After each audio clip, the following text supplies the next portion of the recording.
Imagine discovering that the person who despises you is entirely unaware of your true identity and power. This is my story: unexpected turns, hidden wealth, and the clash between old family ties and new love. As I navigated through my tumultuous relationship with my mother-in-law, Linda, little did she know that the tables were about to turn dramatically. Buckle up as I take you on a journey filled with twists, revelations, and a pursuit of respect and justice. This is not just a story of familial discord, it's a tale of standing up for oneself, protecting loved ones, and finding strength in adversity. Hello everyone, I'm Sarah, and I'd like to share my story with you. My mother-in-law, Sherry, used to be a different person. She wasn't the vain and shallow woman she is now. This change happened later in her life, or at least that's what my husband James believes. Growing up, James and Sherry didn't live a lavish lifestyle. They led a modest life together. After James's father passed away when he was just 4 years old, Sherry took on the role of the breadwinner, and they lived simply until James secured a great job after college. James is remarkable and kind, not just because he's my husband. He earned a full scholarship to medical school and became a doctor. Despite his success, James remained humble. However, Sherry's life took a turn for the luxurious. Let me clarify. I don't have a job for reasons I'll discuss later, but that doesn't mean I am poor or dependent on others. Unfortunately, Sherry got the wrong impression of me when we first met. Something repelled her at our first encounter, whether it was my clothes or mannerisms. She asked James, "Is this the girl you've been raving about? She's so plain and average. Why would you choose someone like her? Does she even have a job?" My name is Sarah, and I don't have a job. However, Sherry assumed I planned to trap her son and drain his money.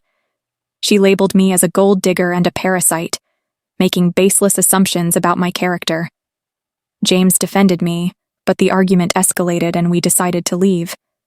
During our journey home, James apologized for his mother's behavior, acknowledging that she had crossed a line. He reassured me, saying, "His mom no longer knows how to act like a sane person." Although her words hurt, James asked me not to mind them, yet I couldn't shake the feeling that being comfortable around Sherry might be challenging.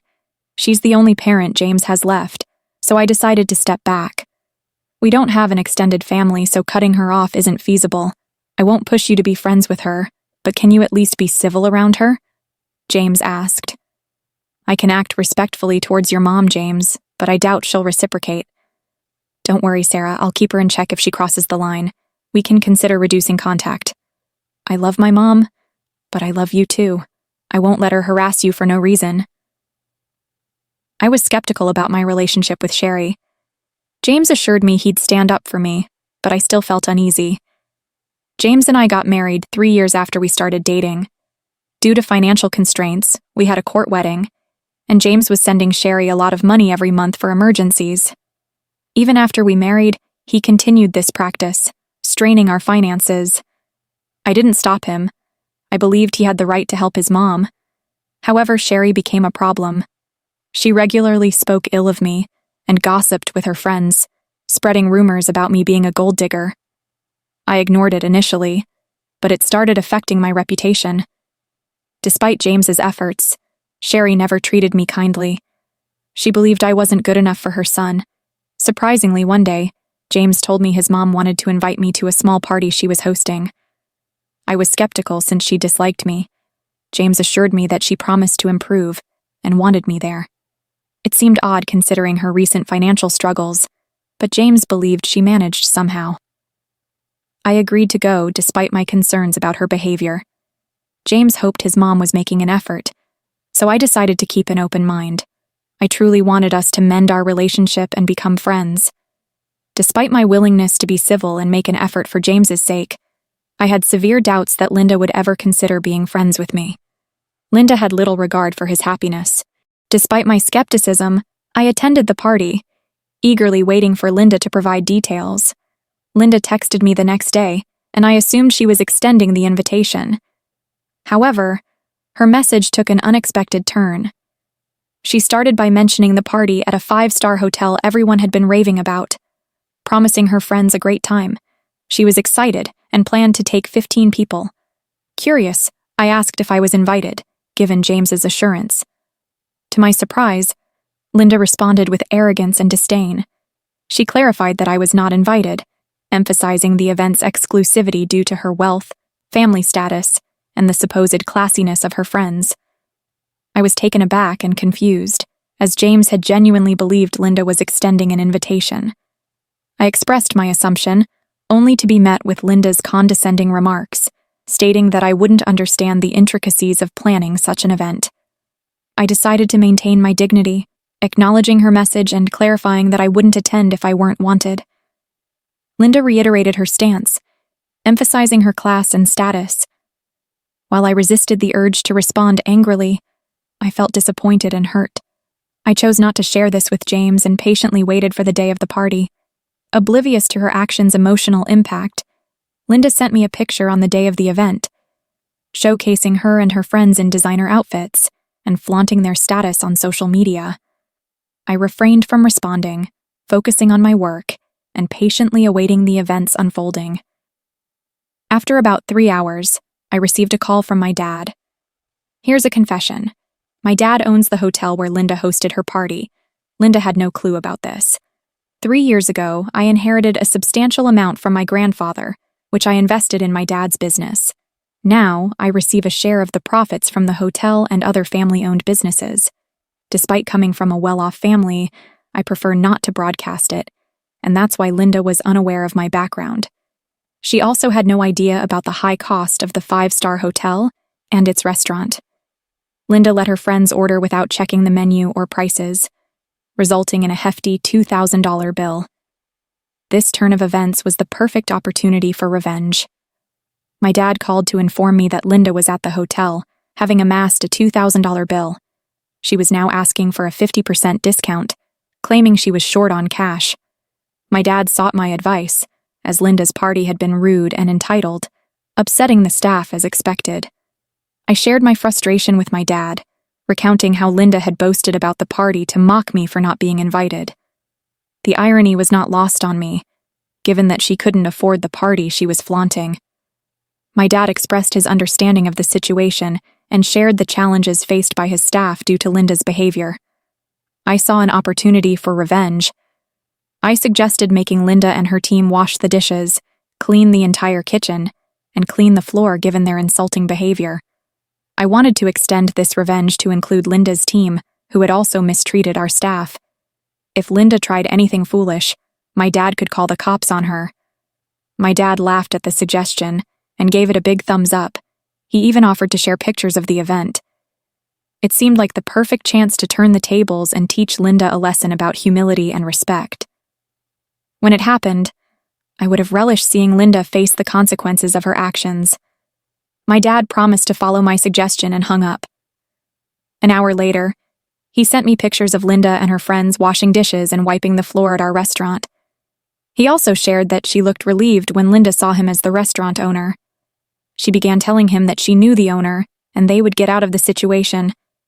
To her surprise, my dad instructed her to clean his restaurant. She was shocked for a while, and when she started to protest, my dad reminded her that since she didn't consider me family, he didn't think her family either. It was a hilarious turn of events, and though I wished I was there, I did get some good pictures. After a while, James came home looking visibly upset. I could tell he had heard from Linda about what happened, and I knew she must have given him a twisted account of the events. He approached me, questioning what he had heard about my dad making his mom clean the restaurant dishes. I explained to James that it was the usual norm for us in such situations. Linda had gone to our restaurant, acted rudely, and amassed a large bill she couldn't pay. My dad handled it the same way he would handle any entitled customer who mistreated his staff and couldn't pay their bill.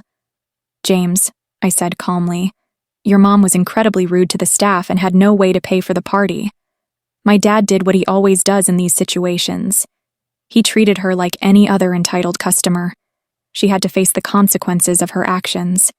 James listened, his face softening as he processed what I said. I just can't believe she acted that way. I know she's been difficult, but I know. I replied, taking his hand. But we need to set boundaries. She needs to understand that her behavior has consequences, and we won't tolerate her mistreatment of anyone. James sighed, nodding slowly. You're right. I'm sorry for how she's treated you. I'll talk to her. I squeezed his hand, appreciating his support. Thank you, James. We'll get through this together. She racked up a $2,000 bill, claimed she didn't have more than $1,000, and harassed our staff. Her party had been a nightmare. I believed this punishment was fitting.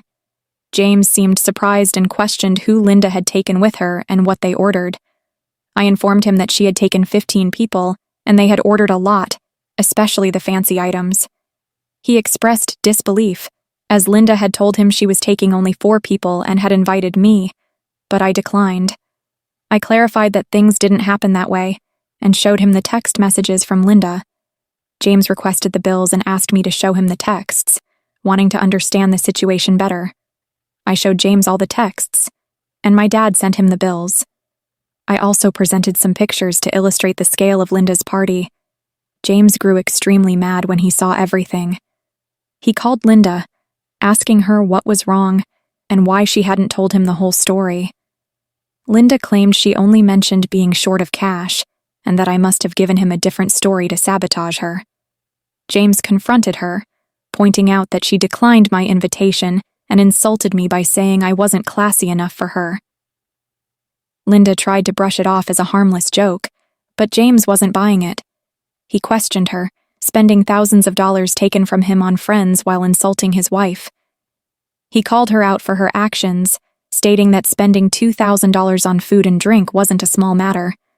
Linda tried to justify her actions, while James expressed his disbelief at her behavior. I made a mistake by giving you money whenever you shared stories about needing it, Mom. Well, guess what? I'm done. Linda tried to protest, but James cut her off. No more excuses. No more lies. You can't treat Sarah like this and expect me to stand by you. We're reducing our contact until you can show genuine respect and change your behavior. Linda was silent, realizing the gravity of the situation. James hung up and turned to me, apologizing for his mother's actions. I'm sorry, Sarah. You didn't deserve any of this. It's okay, James, I said, feeling relief and sadness. We'll get through this together. And from that day on, James and I stood united, setting clear boundaries and focusing on our future. I'm not giving you any money again, James said firmly. But James, you've been so supportive for so long. You can't just stop now. It was a one-time mistake. Why are you overreacting? Linda pleaded.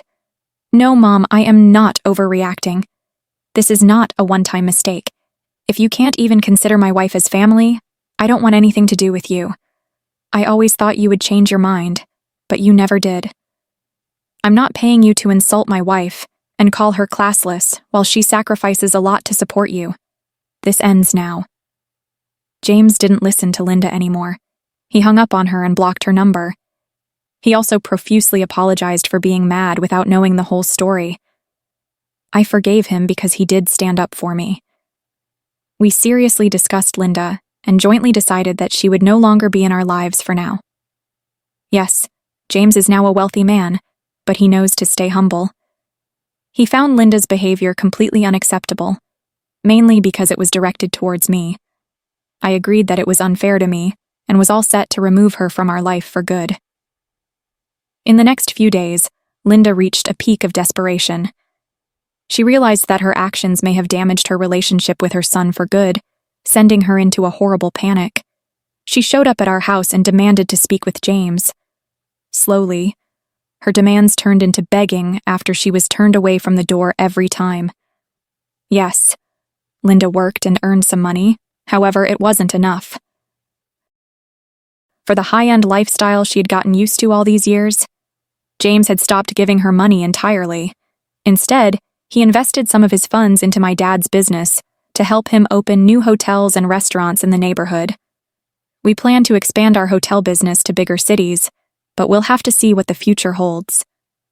Since James stopped sending her funds, Linda has had to downgrade her lifestyle significantly, She struggled to keep the rented condo with her own money and ultimately ended her lease. She is now shifted to a small one-bedroom apartment and has no money to spend on extras after all the bill payments. How do we know this? She emails us about it. Of course, she still downplays her behavior and acts like we are overreacting. Suffice it to say, she will be out of our lives now. I found out that I was pregnant just a month ago. James and I are overjoyed and busy planning everything before our baby comes. To be honest, I'm glad that my child won't be around shallow people like Linda anymore. But if the time comes, I will make sure my dear mother-in-law doesn't get to fill my child's head with nonsense. For now, please wish us luck so we can be good parents to a healthy child. Your story is captivating and emotional, reflecting the complexities of family relationships and your challenges. Here are some personal opinions and perspectives on your story. 1. Strength and patience. Your ability to stand firm and not yield to Linda's disrespectful behavior is admirable. This demonstrates that you are solid and patient, ready to protect your family. 2. Support from James. It is heartening to see James standing by you and willing to confront his mother. This shows his love and respect for you. The fact that you both made a joint decision about Linda indicates unity and understanding in your relationship. 3. Setting boundaries. Deciding to minimize contact with Linda was wise. Setting clear boundaries is the best way to protect your family's happiness and mental well-being. 4. Change and accountability. The story also reminds us that people can change but must come from within.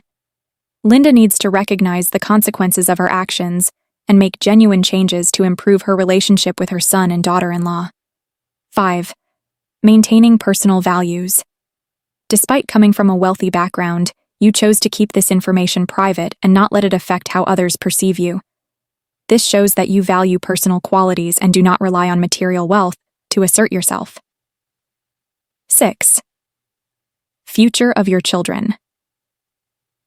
Your concern about Linda's influence on your child is entirely justified. Protecting your children from negative influences is a top priority for any parent. Setting boundaries to ensure your child is not affected by negative attitudes is the right thing to do. Your story is a clear example that, despite facing complex challenges, staying true to your values and principles will always lead to positive outcomes. I wish you and James continued happiness and all the best as you prepare for the arrival of your beloved child.